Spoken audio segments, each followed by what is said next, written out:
Vira Talisa. Halo. Hai, Vir. Kok bisa sih belajar visual art di REM Prancis? Terus kamu jadi penyanyi indie dengan suara dan juga musik yang begitu indah dan menyentuh hati. Terima kasih sebelumnya. Sebenarnya jatuhnya kayak kecebur sih Mas, karena aku tuh dulu suka bergaul sama orang-orang dari komunitas musik. Selain aku ketemu sama orang-orang yang dari segi art di kampus, untuk escape untuk aku melepas penat di kampus, aku justru ketemunya tuh dari komunitas musik gitu. Mungkin itu yang aku lebih nggak mikir gitu ya. Mungkin kalau di kampus kan ada pressure, ada segala macam.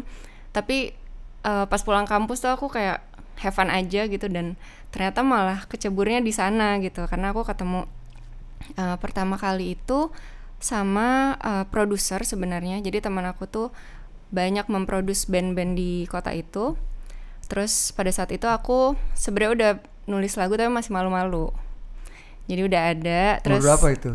Umur kayaknya 18, 19 sih. 19 mungkin. Terus ya dia mengencourage kayak, lo masa kayak gini udah ada lagu tapi sayang lo kalau nggak dirilis, nggak get yourself out there gitu. Terus ya udah, awalnya tuh aku kira kayak it's such a big deal gitu kalau kita ngerilis album tuh kayaknya takut banget gitu kan. Ternyata perlahan-lahan itu natural gitu rasanya gitu. Jadi pertama tuh aku bener-bener kayak didorong, terus nggak sengaja nyebur, malah aku enjoy di situ gitu.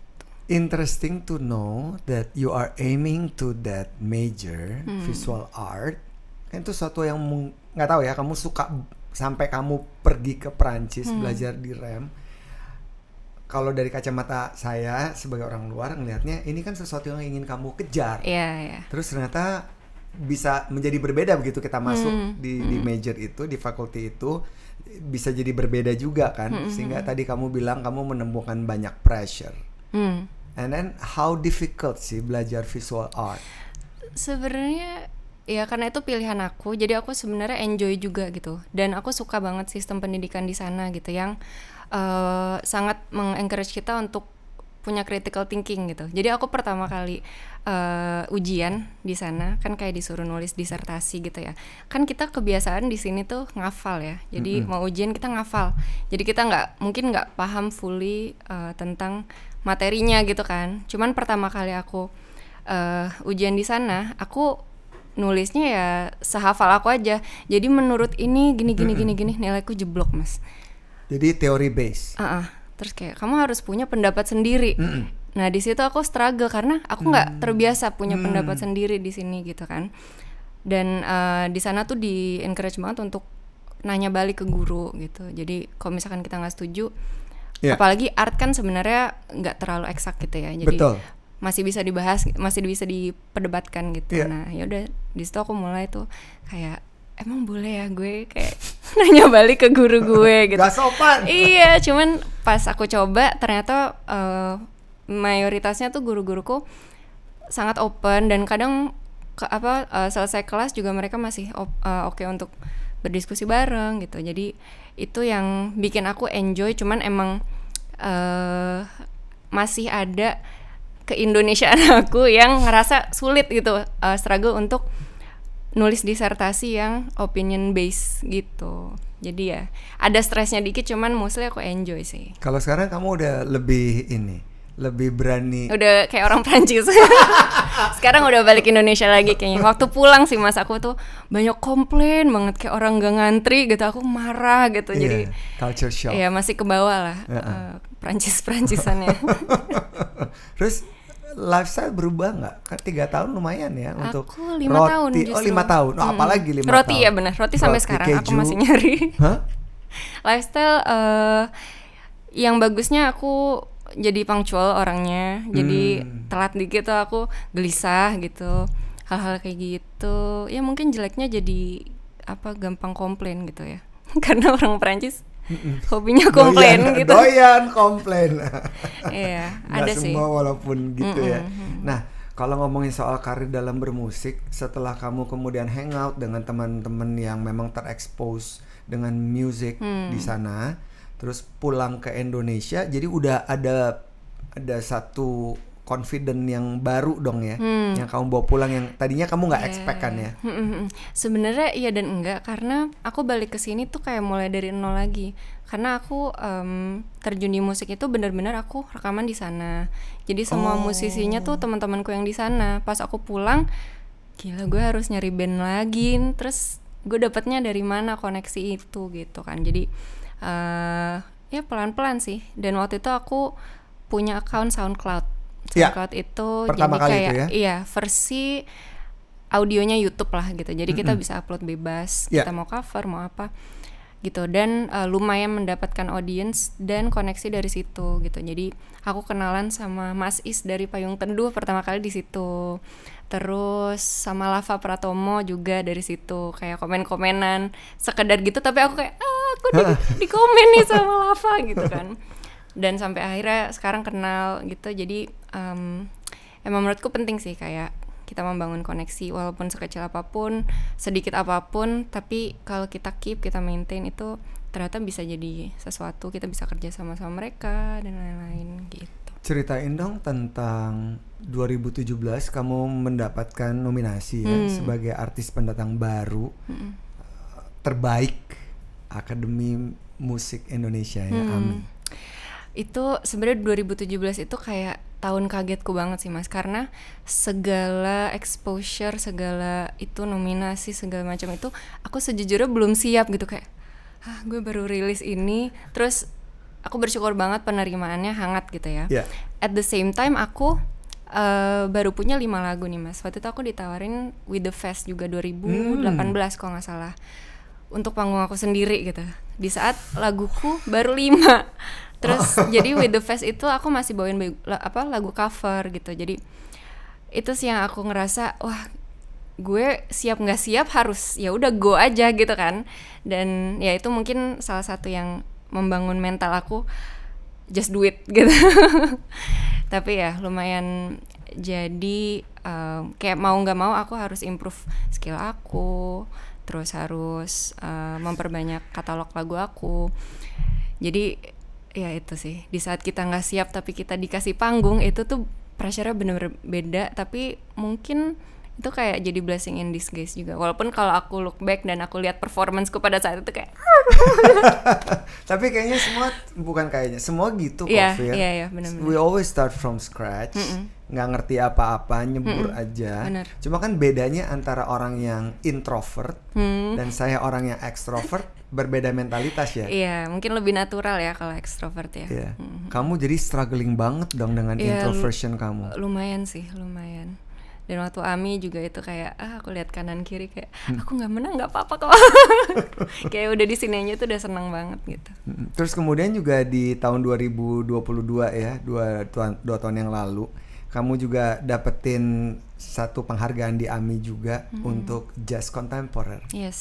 Jadi kayak tadinya suka musik yang memang lebih retro, terus lebih vintage, terus tiba-tiba ke jazz. Iya. Sebenarnya jazz itu one of my interest juga gitu waktu aku mendalami musik, karena aku lumayan obses sama tahun 60-an. Jadi aku waktu kuliah itu teman-temanku banyak, entah kenapa ya, di kota aku itu banyak banget orang-orang yang bergaya 60-an, dan aku ngeliat cantik-cantik deh, ganteng-ganteng. Terus kayak mereka ngapain sih kalau malam minggu gitu. Ternyata ada kayak sebuah gig gitu lah yang kayak setiap hari, kayak bukan malam minggu, Kamis kalau nggak salah. Jadi pas banget tuh aku kayak pulang kuliah tuh aku kesana gitu. Terus ya itu ketemu dengan komunitas yang kayaknya aku belong di sini gitu. Dan kita sering tukeran kayak vinyl. Jadi mereka kayak ada DJ tapi DJ vinyl. Aku baru lihat tuh, jadi kayak mereka bawa vinyl tapi nge-DJ. Jadi kayak bener-bener bawa koper gitu. Jadi aku kepo kan, pengen tahu referensi dia, dan referensinya tuh lucu-lucu banget gitu. Ada yang pop garage, ada yang jazz salah satunya, ada bossa nova gitu. Dan aku lumayan bisa dibilang unik sih cara ngulik musik aku sama orang seumurku. Kebanyakan mungkin ngulik digital gitu ya.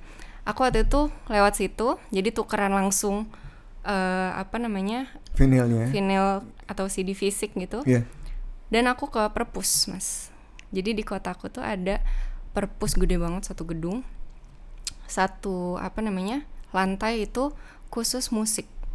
Jadi ada CD, ada vinyl. Aku tuh kayak surga. Itu seminggu sekali aku sana minjem maksimal 4 atau 6 CD gitu. Aku ini sebanyak-banyaknya. Dan mungkin salah satu keuntungan ngulik dari rilisan fisik itu, kita fokus ke satu dulu gitu. Kalau sekarang mungkin kita kayak shuffle. Jadi lebih random, kadang kita nggak inget nama artisnya gitu kan. Betul.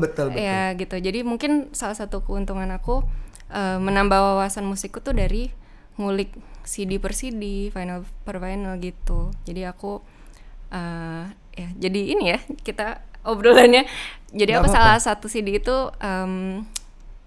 Eartha Kitt kalau nggak salah, pokoknya ada Eartha Kitt. Oke. Nggak pernah dengar. Aretha Franklin juga ada. Oh ya. Pokoknya apa beberapa penyanyi jazz yang aku pinjam CD-nya itu aku ngulik, dan pada saat itu aku nggak terlalu membedakan sih genre apapun gitu. Cuman kok enak ya, terus kok gue bisa nyanyinya gitu, karena menurutku suaraku itu nggak yang powerhouse diva gimana, tapi di genre jazz ini aku merasa nyaman dan merasa bisa untuk menyanyikan gitu. Nah itu sih dari ngulik-ngulik CD itu, sebenarnya jazz tuh salah satu yang aku kulik tanpa aku sadari gitu. Jadi mungkin secara nggak sadar outputnya juga sedikit jazzy, cara nyanyiku gitu. Dan dengerin suara kamu enak banget. Enak tuh as in gini, hati tuh bisa ngerasain sejuknya suara kamu ditambah musik kamu. Padahal saya dengernya cuma sebentar gitu, ngintip gitu ya, observe sebelum ketemu kamu gitu in person. Oh, gila nih connected banget gitu, apa yang kamu suarakan, yang kamu ingin sampaikan, dan musiknya itu is really married banget. It's such a huge compliment for me. Thank you so much. Gimana sih self explorationnya sampai akhirnya bikin album ya, 2 album dan 1 mini album ya? Gimana ya, mungkin dari dulu aku selalu mencoba membawakan sesuatu yang aku suka dan aku bisa. Jadi 2 itu di-combine, mungkin itu menjadi aku gitu ya. Karena eksplorasi musikku sebenarnya nggak cuman di situ-situ aja dulu. Aku sempat suka kayak Avril Lavigne, pop punk waktu aku SMP gitu, aku suka, cuman aku nggak ngerasa aku bisa perform itu gitu, sekedar sesuatu yang aku suka dengerin aja gitu. Dan itu sih waktu aku ketemu dunia 60-an ini dengan segala apa ya, mungkin mereka tuh ada apa ya, naivety atau rawness mereka yang aku suka gitu, yang aku ngerasa mereka tuh rekamannya nggak sempurna, ada flow-nya gitu, dan aku suka banget itu gitu. Dan beberapa kali sih aku ngobrol sama orang yang udah pernah denger musikku, ya ada innocence-nya, itu kata yang aku cari. Orang tuh bilang, iya musik lo tuh sedikit ada innocence-nya gitu, kayak lo let go, nggak trying to be perfect, tapi justru mungkin itu charm-nya gitu. Nah itu yang aku lumayan keep in mind. Kalau bikin musik tuh nggak harus sempurna, tapi asalkan kita benar-benar itu sih dari hati. Kalau dari hati kan pasti nyampe ke hati orang gitu ya. Yes. Ya, itu sih yang aku. Very natural. Kayak nggak ada pressure dengerin musik kamu. Thank you. Banget. Kalau sekarang nih kan bisa dibilang suatu pencapaian yang di luar rencana ya. Nggak ada di dalam agenda kamu nggak kan. Ada. Terus si visual art itu dikemanain? Dikemanain ya? Sejujurnya aku waktu kuliah juga apa ya Mas ya, mindset aku tuh pengen belajar. Jadi aku bukan yang nanti gue lulus jadi ini gitu. Jadi belum ada, mungkin ya benar dan salah nggak ada yang tahu. Cuman pada saat itu bener-bener aku pengen belajar. Nanti lulus aku jadi apa, we'll see later gitu. Dan kalau di kampusku kebanyakan kan emang orang Perancis ya. Jadi aku tuh sekolah negeri. Jadi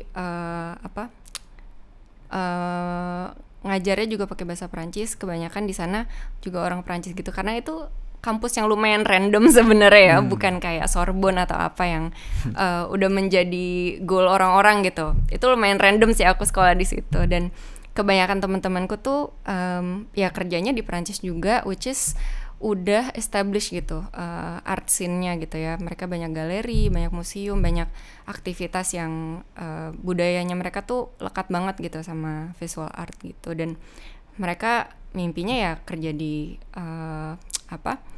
di arena sana gitu loh. Dan aku nggak merasa diriku akan stay di sana for my whole life gitu. Jadi jadi udah ada thought pemikiran itu dong ya. Jadi aku membawa sarjana seniku ini ya kita lihat nanti gitu. Dan ternyata surprisingly aku malah kejebur di musik, dan sebenarnya kepake untuk apa ya, sense kayak sensibility aku.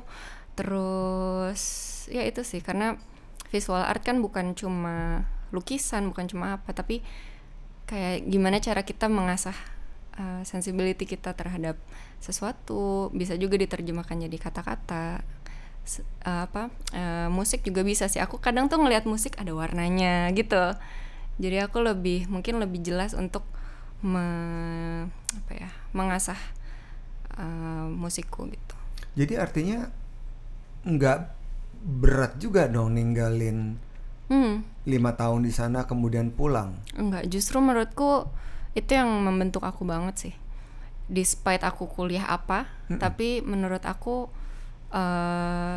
it takes a huge role in my career sekarang gitu. Saya ngeliat di postingan Instagram kamu bilang kamu tidak menemui kesulitan untuk membuat lagu, menciptakan lagu. Ceritain dong. Some people have that talent, some people struggle for it. Mungkin karena metode penulisan lagu aku nggak pernah mencoba memaksakan kalau aku lagi stuck. Banyak yang kayak kok gitu sih, kalau lo stuck tuh harusnya digali terus gitu. Tapi aku personally nggak bisa, karena malah jadi stres, terus kayak malah nggak kerja gitu otakku gitu. Jadi aku kalau nulis lagu, misalkan aku nulis lirik dulu, aku udah nemu refnya, misalkan refnya kayak gini, catchy segala macam, enak. Tapi untuk verse atau bridge-nya aku kayak nggak ada ide nih gitu. Nah aku bener-bener ninggalin itu berhari-hari. Terus aku datang kalau misalkan aku balik lagi kalau udah lupa totally tentang itu, terus aku comeback, terus bisa kelar di satu duduk gitu. Jadi bener-bener butuh kepala yang seger gitu. Jadi mungkin sebenarnya susah nggak susah sih, susah pasti ada kesulitan, cuman aku mencoba untuk pakai metode yang memudahkan gitu. Itu juga yang terjadi di dua album kamu dan juga di mini album kamu. That's why sebenarnya itu takes a pretty long time untuk menyelesaikan, karena aku nggak memaksakan harus kelar. Jadi aku take time. Terus di saat aku ngerjain lagunya tuh udah bener-bener ya udah gitu, aku senang dan dari hati ngerjainnya. Ya soalnya kan rentang waktu 2017 ke 2022 kan 5 tahun kan. Jadi emang nggak ada pressure itu juga ya. Iya, untungnya itu. Terus warna apa yang kamu lihat dari lagu-lagu kamu? Warna-warni. Jadi setiap lagu menurut aku ada warnanya gitu. Dan aku setiap bikin lagu tuh kayak ada bayangan video klip di kepala aku. Jadi udah jelas dari verse-nya, dari chorus-nya gitu. Aku udah kebayang video klipnya kayak gimana gitu. Jadi kamu menghidupkan your visual imagery ketika kamu berkreasi dalam menciptakan lagu. Dan itu memudahkan sih untuk aku, untuk ngelanjutin, untuk membawakan lagunya live. Jadi kayak semacam mood board tuh udah ada di kepala gitu. Kan kalau iklan pasti ada mood boardnya ya, ada storyboardnya, itu udah hidup. Dengan mudah kamu bisa mengimplementasikannya ya Fir. Tapi kan itu di balik layar. Begitu tampil is a different pressure, right? Betul. Tapi apa ya, mungkin untuk membayangkan lagunya gitu, untuk membawa mood pas membawakan lagu per lagu itu lumayan sama sih di kepalaku. Bedanya ada yang nonton aja gitu. Kalau sekarang udah punya jam terbang kan, terus lebih comfortable dong. Tapi sejujurnya setiap panggung beda sih Mas. Sejujurnya setiap naik panggung ada aja gitu pressure-nya. Ceritain dong how you overcome that situation? Pilih yang paling menantang. Paling menantang Mungkin ya. With the Fest kali atau yang lain bigger than that? Sebenarnya mungkin aku lumayan nyaman di panggung-panggung festival, anak kuliah, SMA itu aku ngerasa udah zona aku gitu, udah orang-orang yang udah aku sering kebayang lah gitu kalau misalkan nyanyi lagu ini pasti mereka pada teriak kalau apa-apa gitu. Paling menantang terakhir itu aku nyanyi di acaranya Om Chandra Darusman membawakan lagu Melati Putih. Melati Putih. Belum lama dong Melati Putih. Tahun lalu September Melati Putih. Oke. Itu salah satu lagu yang menurut aku sakral banget. Yes, banget. Dan gak semua penyanyi cocok membawakan itu. Menurut aku kalau dibawainnya terlalu powerful gitu, kehilangan esensi. Kan lagunya soft. Iya. Dan itu cocok sama karakter suara kamu. Somehow iya, tapi karena aku udah ngefans banget sama lagu itu dan aku udah melihat versi-versi yang bagus, ini gue banget nih yang nyanyi gitu. Jadi waktu membawakan Melati Putih itu aku, wah, padahal satu lagu doang loh mas, tapi preparation mentally dan physically, vocally juga aku jauh lebih mempersiapkan dibanding aku manggung biasa. Padahal aku manggung biasanya 10-12 lagu gitu. Dan itu benar-benar mungkin yang terakhir aku ngerasa pressure-nya tinggi tuh itu. Yang putih-putih Melati. Putih-putih, ha. Berkenan gak sih menyanyikan sepenggal saja? Aduh, habis ngopi es. Aku lupa liriknya. Putih-putih Melati mekar di taman sari, gitu kan? Yes. Ya. Semerbak wangi penjuru bumi. Itu sih, wah. Itu pada saat kamu nyanyi gitu ya, entah lagu orang atau lagu kamu, itu si imajinasi itu hidup ya, seperti yang ada di dalam kepala kamu. Kalau kondisi panggungnya mendukung untuk itu bisa banget mas. Jadi waktu itu aku benar-benar nggak pengen lihat penonton. Aku biasanya trik aku adalah kan biasanya di panggung tuh ada lighting yang di depan kita ya. Yeah. Aku ngeliat bawahnya dikit gitu biar nggak silau, tapi biar aku nggak ngeliat penonton gitu. Jadi aku ngeliat situ dan untungnya pada saat itu masuklah ke dalam nuansa jiwanya itu. Jadi menurut aku ya I did a pretty good job di saat bawain Melati Suci. Melati Putih. Kayak misalnya struggling apa sih yang kamu dapetin ketika kamu manggung? Orang yang introvert harus mencoba untuk berkomunikasi. By the way kita belum kayak klarifikasi aku introvert, tapi Mas Erwin bisa membaca ya. Iya kan? Iya gak? Bener apa saya bener salah? Sih. Tapi aku sebenarnya suka juga kayak ketemu orang tuh lumayan nge-charge aku, tapi porsinya tuh kayaknya 30% gitu ya. Tapi aku senang kayak misalkan seminggu aku lagi kerja di studio terus ketemu suamiku doang gitu. Aku pengen deh ngumpul sama cewek-cewek gitu. Ada lah gitu pasti gitu. Cuman mungkin 70% emang introvert. Struggle-nya apa ya? Mungkin itu sih kayak ketemu orang baru dan ngebayangin apa sih pendapat orang tentang gue gitu.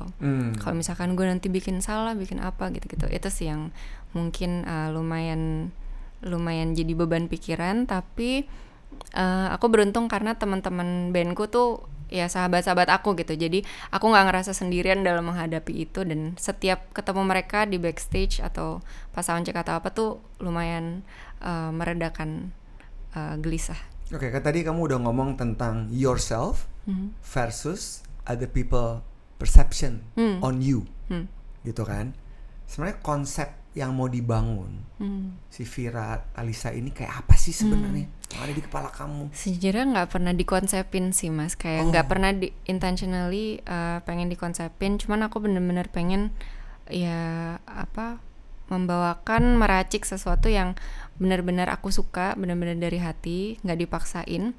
Mungkin secara nggak sengaja dan mungkin it's a good thing karena nggak terlalu dikonsepin harus gini. Jadi itu benar-benar ya diri aku natural. Diri aku yang aku bawa gitu. Atau itu mungkin karena pengaruh besar ketika kuliah dan juga melihat gig dan ngelihat all the 60s musicians, singers, they play as natural as it is. Mungkin.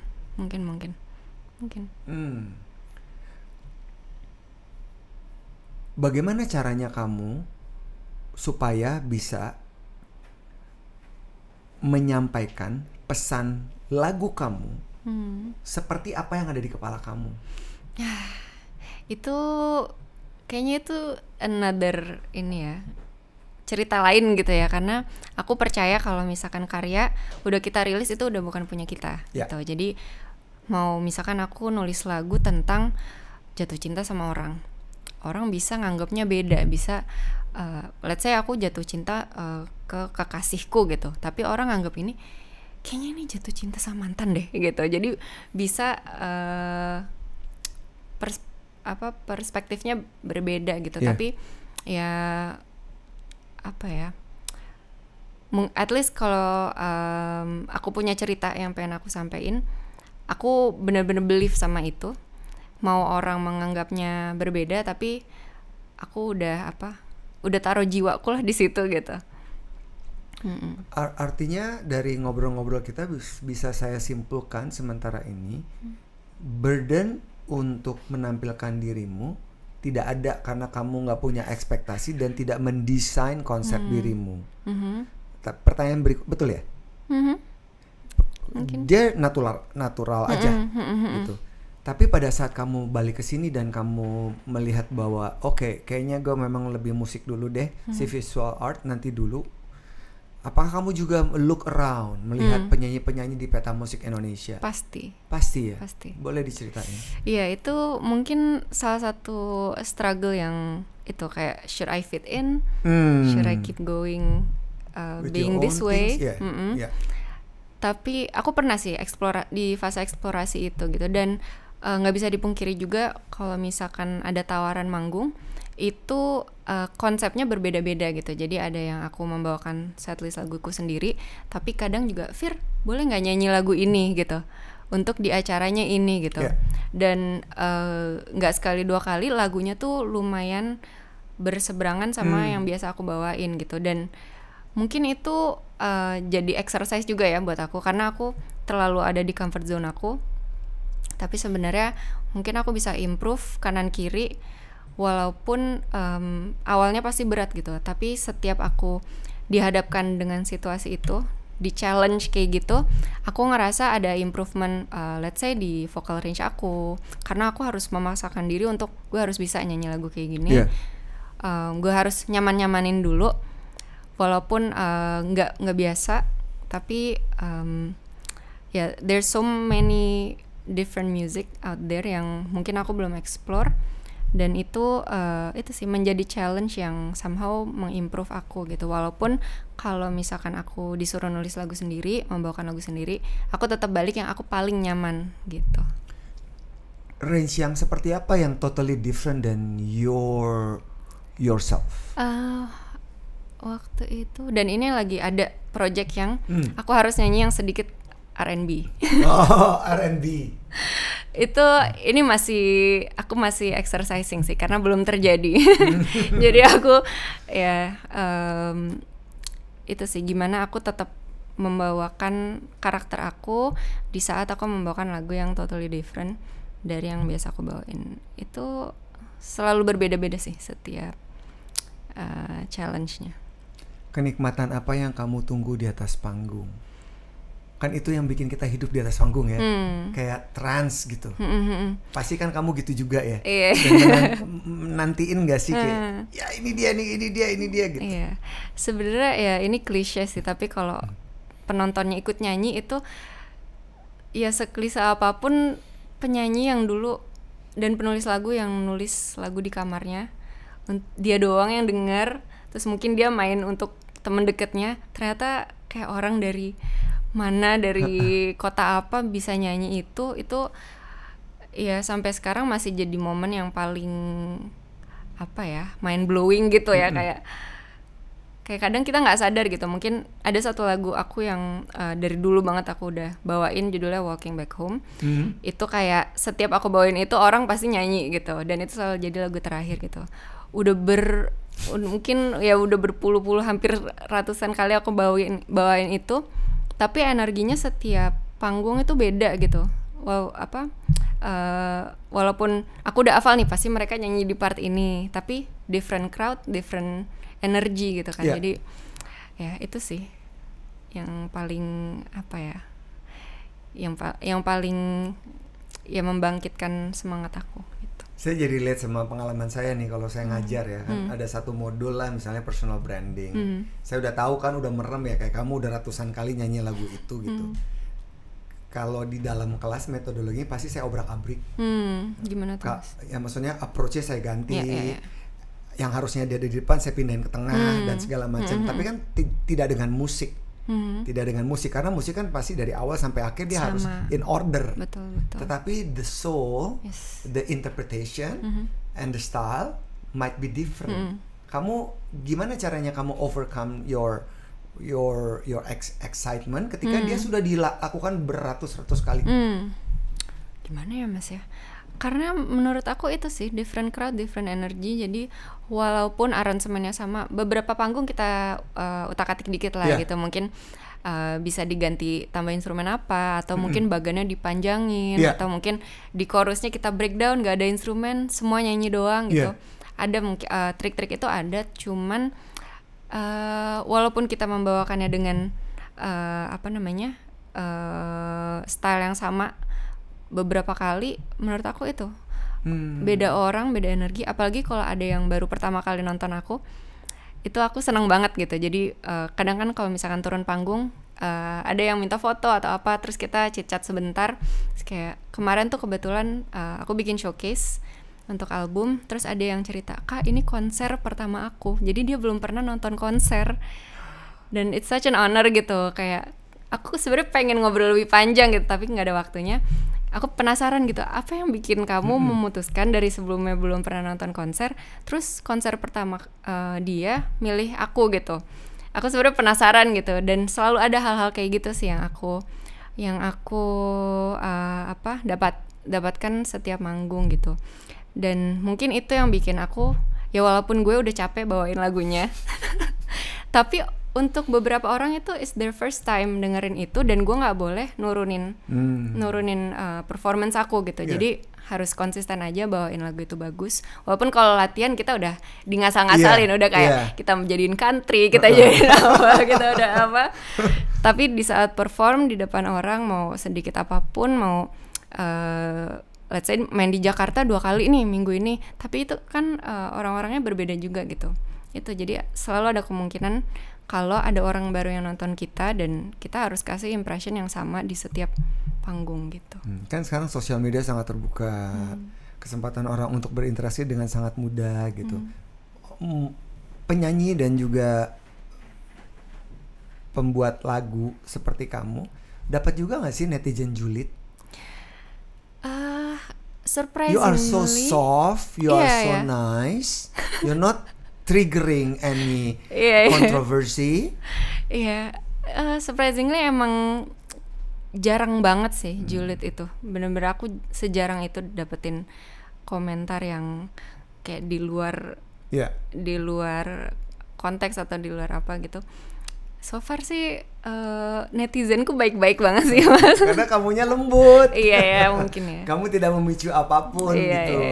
Iya. Dan ini adalah pegangan hidup kamu dong. Iya, aku kalau bisa baik kenapa harus macam-macam. Nah, maksudnya pegangan hidup musik adalah pegangan hidup kamu betul, dong. Betul. Ya nggak tahu tiba-tiba this visual art came along dan lain-lain gitu, tapi itu adalah pegangan hidup kamu dong, karena you really into it kan. Pasti kamu juga akan terus berevolusi ya. Betul. Tapi juga pada saat kamu kuliah kan si pacar belum ada ya? Belum. Pacar ketemu di Jakarta dong? Ketemu di Jakarta. Terus kan ternyata sang pacar yang jadi suami baru menikah tahun lalu itu juga musician dan mudah sekali menginterpretasikan. Ceritain dong.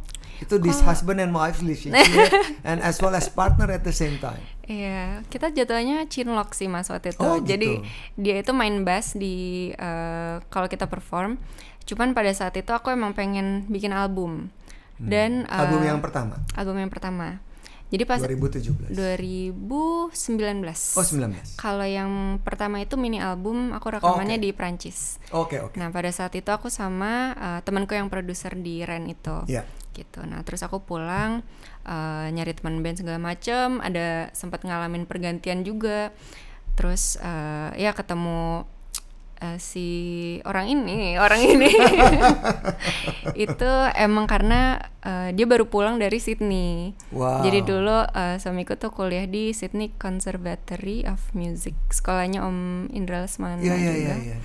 Wow. Gitu. Jadi aku ngelihat kayaknya dia bisa deh nge-produce albumku gitu, dan emang dia punya sense of leadership yang bagus banget gitu. Jadi kalau latihan dia yang nge-lead segala macam, ya udah. Jadi waktu itu kayaknya first trial untuk kita berdua menggarap album, kolaborasi gitu. Lalu cinlok dan ya akhirnya kita menikah di tahun lalu gitu. Cocok sekali dong kalau gitu ya. Bagaimana kolaborasi antara pasangan dalam bermusik? Tadi kamu juga bilang ke saya bahwa you are not into instruments, while he is so good at it. Mungkin karena justru kita mengisi kekurangan satu sama lain ya. Dia tuh mungkin nggak terlalu dibikin lirik gitu, sedangkan aku very much into it. Dia sangat bagus di kayak notasi-notasi yang bikin rasanya mahal gitu. Aku suka banget gitu. Aku sebenarnya Prancis bisa banget. aku sebenarnya bisa main piano tapi nggak terlalu fasih lah gitu. Terus dia tuh somehow bisa membuat warna lagunya tuh jadi kok jadi nggak biasa gitu. Nah, mungkin itu sih kita cocok karena kita mengisi kekurangan dan kelebihan satu sama lain gitu. Yang so far so good, walaupun awal-awal pasti ada ya kayak belajar lah gitu. Adjustment kalau misalkan let's say aku kalau rekaman itu nggak suka diliatin. Jadi gitu? Kan ada studio yang kayak ada kacanya, terus bisa dilihat sama orang di operator roomnya gitu. Aku tuh sangat nggak nyaman. Nah, itu introvertnya ya. Iya, apalagi di saat merekam lagu gitu ya. Waktu itu dia pernah gitu kayak selalu ngasih feedback gitu. Jadi aku rekaman terus enggak gitu, ini lurus harusnya. Terus aku ngambek, aku ke toilet nangis.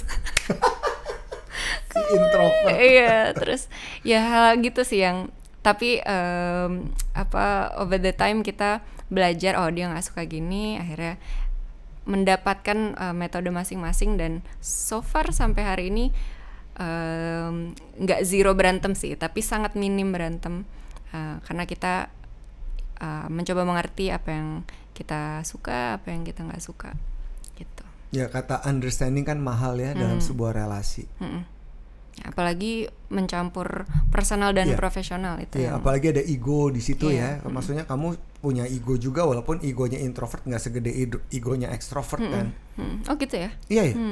Egonya extrovert tuh besar, apalagi maksudnya kayak your husband kan juga punya set of skills di musik yang lebih tinggi. Betul. Ibaratnya gitu ya. Karena ada egonya juga gitu. Apalagi kan kepala keluarga juga. Tapi bisa ketemu ketika we know and we understand each other. Itu akan jadi collaboration yang sangat indah dalam sebuah relasi ya. Betul. Kalau ini kan bisa dibilang your career in music kan belum 10 tahun ya. Masih baru lah. Ibaratnya ya masih anak belum umur 10 tahun gitu. Sekarang lagi dalam project untuk bikin album atau mini album berikutnya? Sekarang sebenarnya aku lagi fase mencoba untuk masuk ke dalam fase songwriting lagi. Karena kemarin aku baru rilis album di September 2023 dan ada lagi 2023. Album keduaku. Jadi mini album pertamaku 2016. Album pertamaku 2019, album kedua di 2023 gitu. Tapi kemarin aku baru aja lega banget karena akhirnya aku membuat showcase untuk album yang rilis tahun lalu gitu. Jadi banyaklah kendala segala macam untuk membuat showcase. Akhirnya baru terlaksana itu di 2 minggu yang lalu, hari Jumat. Yeay. Itu lumayan lega banget, dan sekarang aku lagi kayak Bentar dulu deh. Dan mungkin pengen tour kali ya, pengen banget tour untuk ngebawain album itu. Ya doakan supaya pasti terjadi. Dan semakin jauh kita pergi di luar Pulau Jawa kan ekspresi animonya kan lebih gila ya. Iya benar-benar. Ya kan? Ceritain dong. Setuju. Sejauh apa, terus bagaimana engagement kamu, terus kamu melupakan apa kalau di atas panggung tuh introvert udah dibuang ya? Enggak sih Mas, aku tapi di setiap panggung nih aku selalu mencari muka-muka yang aku lumayan kenal gitu. Jadi let's say di Jakarta itu pasti ada lah kayak 3-5 orangan yang di depan yang kayak yang kayak mereka udah sering nonton aku gitu. Aku ngelihat mereka aja dan coping mechanism aku di atas panggung itu bercanda. Jadi kalau aku nervous banget ya aku bercanda walaupun aku jayus ya Mas orangnya. Jadi aku bercanda kayak apa sih, pengen tahu? Apa ya? Ada aja gitu kayak misalkan aku ngebahas lagu apa namanya tentang orang yang masih belum bisa move on gitu. Jadi aku cari aja gitu. Siapa nih yang masih belum bisa gitu, dan aku biasanya nunjuknya yang orang aku kenal. Kamu ya gitu. Padahal dia nggak ngangkat tangan gitu. Jadi ada itu aja release gitu. Your tense tuh Iya lumayan gitu. Itu sih aku so far sih kalau lagi stres, lagi deg-degan banget di atas panggung aku bercanda. Karena kan bandmates aku nggak dikasih mikrofon ya. Kalau misalkan kita sebagai band itu kan kita bisa tukeran nih di panggung kayak dia ngomong, aku minum, aku ngapain. Ini tuh bener-bener aku Mas gitu. Jadi kadang ya caranya ngerilisnya dengan mencari orang yang familiar gitu. Walaupun kalau di luar kota dan sama sekali nggak ada yang aku kenal, ya aku biasanya kayak ngomong ke bandmates aku walaupun mereka nggak denger penonton tuh nggak denger jawaban mereka gitu, tapi ya at least mencoba mencari interaksi yang aku familiar gitu. Yang stick in your head tentang interaksi dengan audience. Kalau tadi kan interaksi pada saat yang nempel adalah anak ini baru pertama kali nonton konser, yang dia pilih adalah konser kamu. Kalau di panggung apa sih yang very memorable? That connection. Di panggung sesama bandmates aku? Dengan audience. Oh dengan audience. Selain mereka bernyanyi ya. Kalau di atas panggungnya sih mungkin karena fokusnya nyanyi, jadi itu sih kalau mereka singalong juga. Cuman aku senangnya setiap turun panggung kalau ada kesempatan chit-chat itu aku senang sih kayak dengerin cerita. Kadang ada aku manggung di Jakarta, mereka datang dari Sukabumi gitu kayak ngapain jauh-jauh gitu loh. Hal-hal gitu sih yang terus kemarin ada yang nonton showcase aku, dia cerita jadi aku punya lagu yang mengencourage kita untuk move on gitu, jadi kamu jangan mau diajak balikan gitu. Nah dia datang cerita, Kak makasih ya karena lagu ini aku nggak jadi balikan sama mantanku. Kau nggak feeling guilty kan? Ya, aku sih percaya itu unnecessary gitu. Kita balik ke cerita yang kita udah lewatin gitu. Dan ya itu sih hal-hal kayak gitu yang ada aja ceritanya. Terus ada yang cerita lagunya jadi lagu nikahannya, kayak gitu-gitu sih yang. Terus dia udah nonton aku dari 2000 berapa, terus dia datang sama suaminya gitu, Kak aku pakai lagumu loh. Ya hal-hal yang kayak gitu yang selalu menghangatkan hati aku. Kayak dalam setiap pembuatan lagu pasti kan ada message yang ditulis oleh either songwriter dan songwriter menerjemahkan kepada sang penyanyi. Dalam setiap lagu-lagu kamu pasti punya message tertentu kan ya. Ceritain dong that creative process gitu. To emphasizing the message and share to them gitu. Kalau aku dalam menulis lagu sih selalu harus jujur ya Mas. Jadi lagu-laguku di 2016 pasti sangat berbeda sama lagu-lagu yang aku tulis di 2023 gitu. Cuman aku berusaha untuk nulis di saat aku lagi ngerasa itu gitu. Mau itu cerita in that moment. Mau itu cerita pribadi aku, mau aku terinspirasi, mau aku tersentuh sama cerita teman aku atau orang lain. Yang penting the feeling was real pada saat itu gitu. Jadi tulisannya tuh benar-benar ya jujur gitu, pure gitu. Dibanding aku mencoba, aku pernah sih di fase aku ngerasa kok gue nggak bisa ya nulis seperti lagu hit aku yang pertama.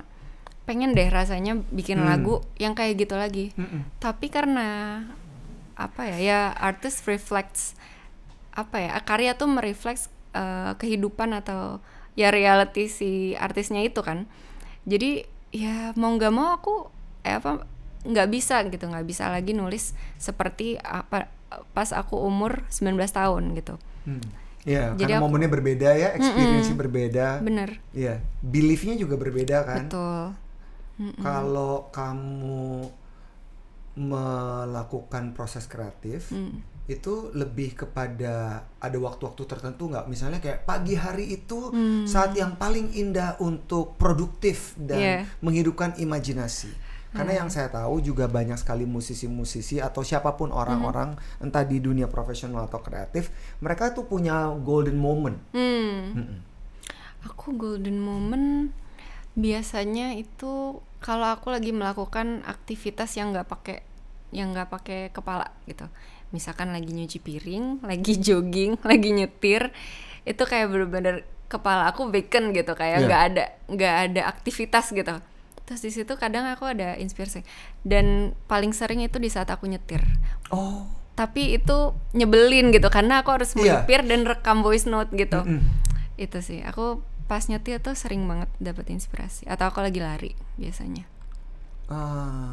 Jadi itu kamu dapetin clarity yang keluar dari dalam ya.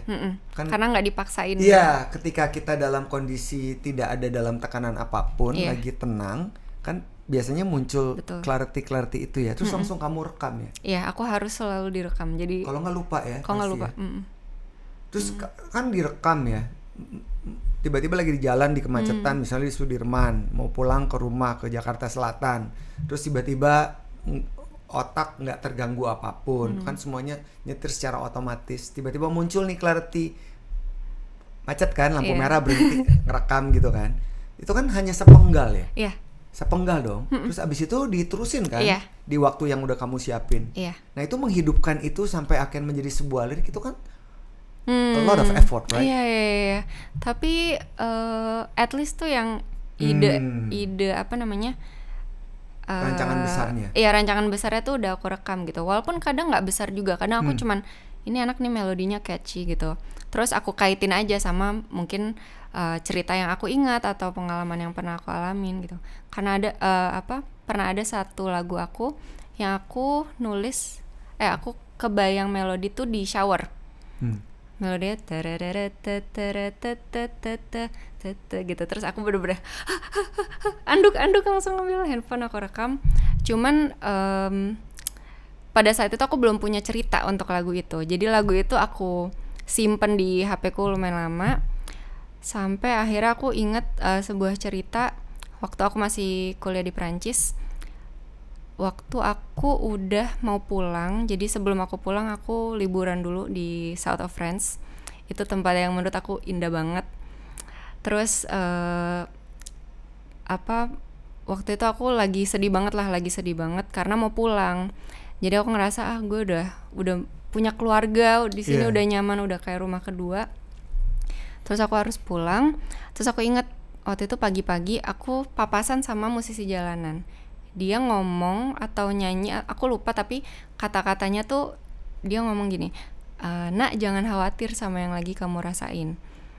Nah dia ngomong gitu, atau nyanyi, dia nyanyi atau apa, pokoknya aku inget gitu, dia ada kata-kata itulah gitu. Yaudah akhirnya aku ingat momen itu, aku tulis di lagu yang para itu. Jadi aku lagi random di shower, aku nemu melodi catchy, tapi aku inget momennya gitu di saat aku lagi kangen Perancis gitu. Aku sering juga mimpi gitu, jadi aku mimpi aku balik ke sana gitu.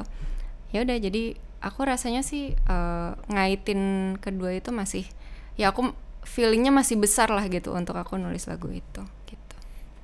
Itu di judul lagu yang mana ya? Judulnya Down in Vieuken, lagu kesukaannya dia tuh. Itu lagu itu.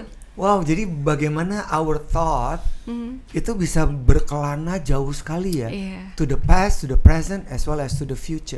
Selama menurut aku, selama perasaannya masih besar tentang memori atau cerita itu masih akan menjadi karya yang bagus sih gitu. Apa cara terbaik kamu untuk menghidupkan your imagination?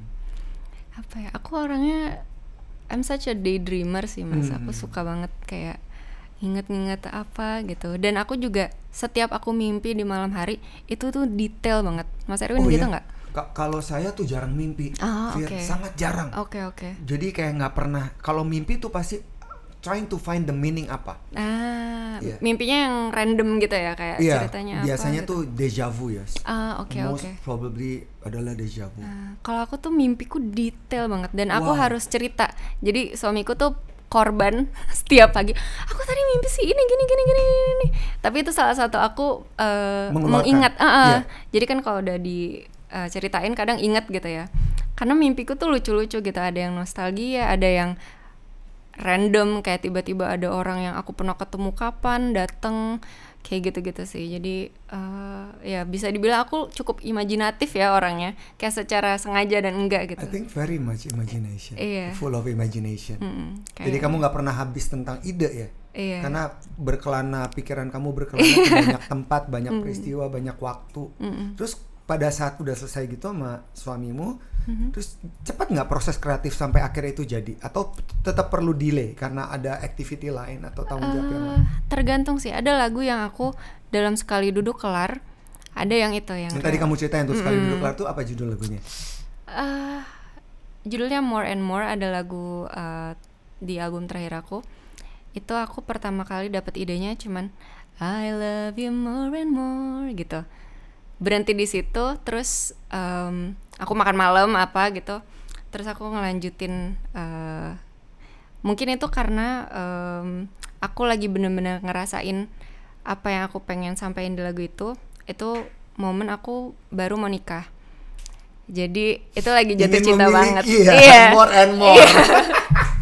Jadi bener-bener lagi intuit banget, lagi kepalaku lagi di sana, ya udah. Dan mungkin momennya juga lagi pas gitu, kayak udah selesai makan malam, aku udah di kamar gitu. Dulu kan kamarku ada piano, ada segala macem.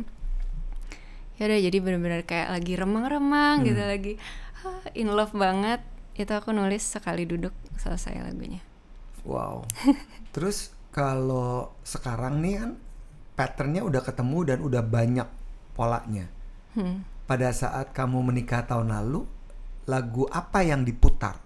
Lagu orang lain atau lagu kamu? Lagu apa ya? Sejujurnya aku lupa kayak Mas mikirin itu. Jadi waktu ada video aku masuk waktu akad nikah itu kan ada ya yang aku didampingin datang gitu. Ada sih kayak suara piano, tapi aku lupa nge-request lagu apanya gitu. Cuman karena udah more and more di kepalamu. Tapi aku nggak request aku nggak naruh lagu sendiri di playlist sih. Jadi too much aja ya. Gak tahu ya, mungkin aku udah memberi lagu itu ke suamiku gitu, kayak dia juga yang ngerjain gitu. Udah, kita pakai lagu orang lain. Okay. Nah, gimana caranya nih, terakhir pertanyaan saya, gimana caranya kamu bisa memotivasi para calon-calon musisi atau musisi untuk bisa finding their purpose, follow their passion, follow the path, and become more creative like you? Mungkin apa ya, aku selalu mengencourage orang untuk jangan takut untuk jadi beda sih. Karena pasti kan kita awal-awal pasti membanding-bandingkan gitu ya. Tapi sebenarnya walaupun industri musik ini rame banget, tapi menurut aku yang mungkin bikin satu itu lebih stand out dari yang lain itu karena mereka believe benar-benar sama yang mereka kerjakan, dan mereka nggak takut untuk seru sendiri gitu. Aku percaya kalau kita seru sendiri, orang tuh pasti penasaran gitu ya, dibanding vibe-nya kebawa. Iya, dibanding kita yang terlalu mencoba blend in, kita mengikuti mungkin apa yang udah ada gitu. Oh, kayaknya yang works ini, yang lagi viral ini gitu. Ya udah, gue ikutin gitu. Padahal menurut aku justru di saat kita beda sendiri, kita asik sendiri, dan kita mencoba memperbaiki craft kita, itu orang bakal ngeliat, oh, this is actually interesting, gue belum pernah denger sebelumnya, gue pengen denger dia gitu. Jadi it's okay untuk membandingkan, itu menurut aku normal dan natural ya. Pasti kita merasa apa, dia lebih bagus atau segala macam, tapi percaya kamu juga bagus kok gitu. Kamu juga bagus, dan pasti akan ada orang-orang yang suka dari berapa puluh ribu. Coba dulu 100 suka sama kamu coba bikin mereka senang dulu, bikin mereka benar-benar into kamu.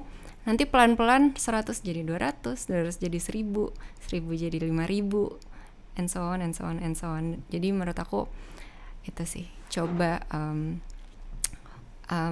mendapatkan orang-orang yang believe sama kamu dulu. Setelah kamu believe sama diri kamu, mencari orang yang believe sama kamu, dan konsisten melakukan itu, perlahan-lahan akan besar dengan sendirinya.